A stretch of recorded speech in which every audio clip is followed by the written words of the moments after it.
honestly, there's nothing difficult about improvising, and in fact, for me, it's easier to improvise rather than playing like rhythm pieces.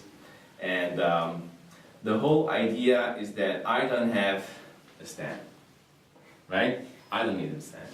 So all the music, of course, I'm practicing the music and I practice it, but the idea is that I have some tricks in order to improvise on top of a written piece of music.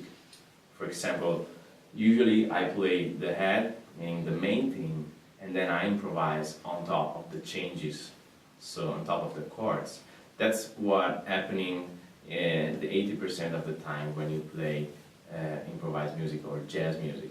And there's nothing magical. People think that, you know, I have some inspiration from God or something esoteric. No, we will see through the masterclass that there are rules that you can follow, and they are simple, and you can have a lot of fun even without knowing anything about jazz, anything about harmony, because there are many parameters that you can use for improvising, such as rhythm, dynamics, or even improvise over a tonality. I would like to have a volunteer. Unbelievably easy. So we're gonna move on in 3 minutes. Okay, so just pick a note. Okay.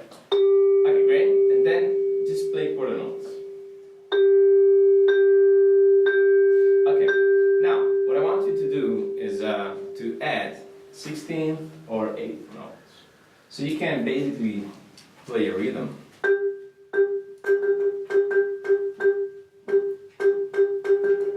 It can be something Latin or wherever. Okay.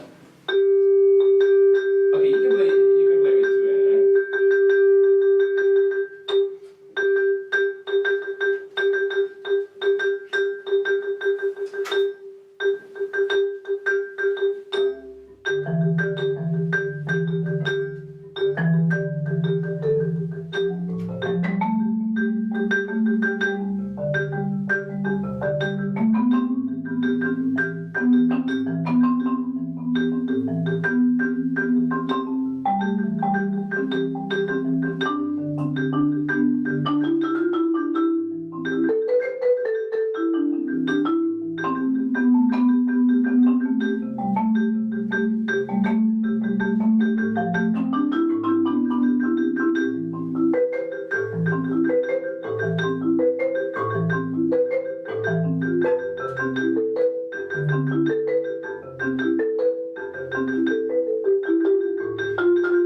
So, the crazy part about it is, first, we don't have music stand.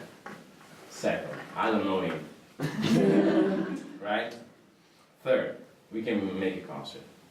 I mean, and it's not going to be the best concert. You know. I was having fun. But, yeah, that's the main point. He was having fun. So, for me, that's the main point for doing music. So if I don't have fun, I think you guys don't have fun. And yeah, there's nothing really happening, right? Second of all, it's pretty easy, right? Easier than okay, great. Now, why we did that? Because if you think about the history of music, the first instrument that was ever invented was a drum, right, in Africa. So we had to go really back. And what they realized was that, okay, they could add another drum. And that's what we're going to do now. So we can add another drum. Notice that he's not playing a vibe as a melodical instrument. He's just improvising over rhythm.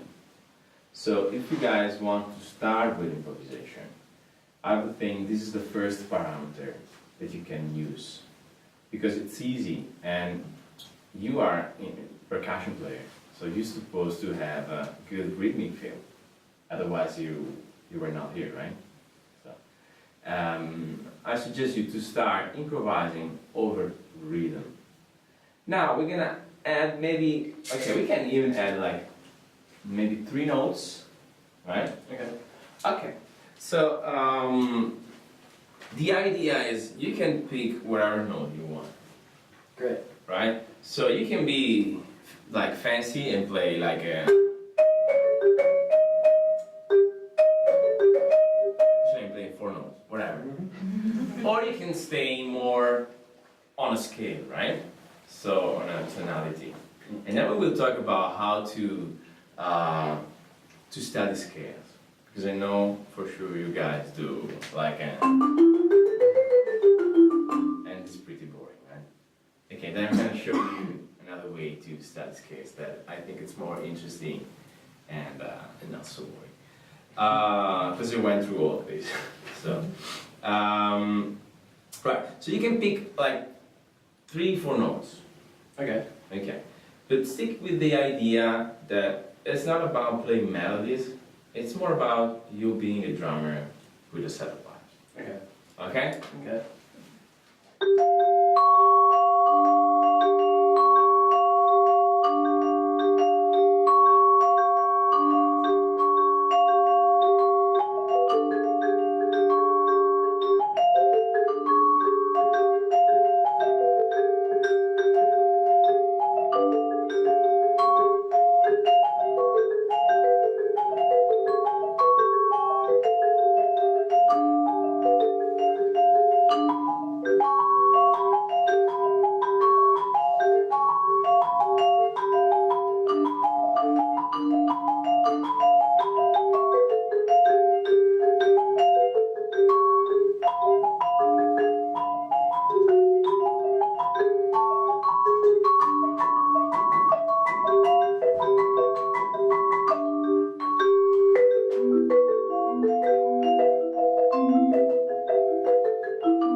Okay, great. So now we add another parameter, which was, of course, pitches and dynamics, right? So we are adding things, but we are not at the point where we can talk really about melodies in a tonal sense. So we're not exploring any tonal area. And in fact, I was trying to answer him, so I find this, right? I don't even know what kind of rhythm was that, but it sounds good to me. And notice something that is really crazy is that if we had to do something like this from a score, from a piece of paper, it would take maybe 3 months of rehearsal, right? And just 1 month just to read it through, right? And we did it in 3 minutes. So the great thing about improvisation is that without knowing anything about, you know, how the music is written and how to read music, you can create really complicated stuff, right? That if you have to play this thing from a piece of paper, it will take you forever. For me, the best technique is the one that you know already.